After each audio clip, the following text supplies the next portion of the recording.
ઈડર તાલુકાના કડિયાદરા રામનગરના રહીશો ઘરોમાં વરસાદી પાણી ભરાવા મુદ્દે સ્થાનિકોએ વિરોધ નોંધાવ્યો હતો।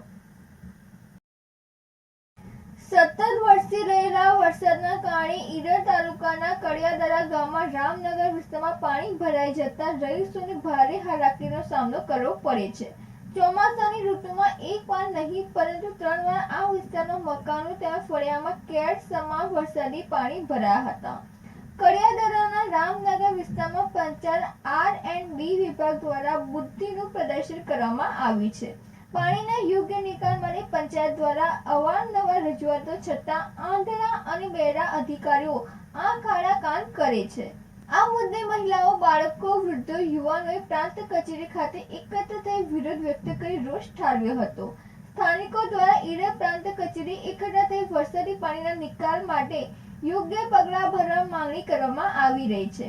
તંત્ર દ્વારા કોઈ જવાબ ના આપતા સ્થાનિકો રોષે ભરાઈ ભારે સૂત્રોચ્ચાર કરી રામધૂન બોલાવી વિરોધ દર્શાવ્યો હતો। રાજેશ ચાવડા સાથે નંદિની જોશી, સિટી ન્યૂઝ ઈડર।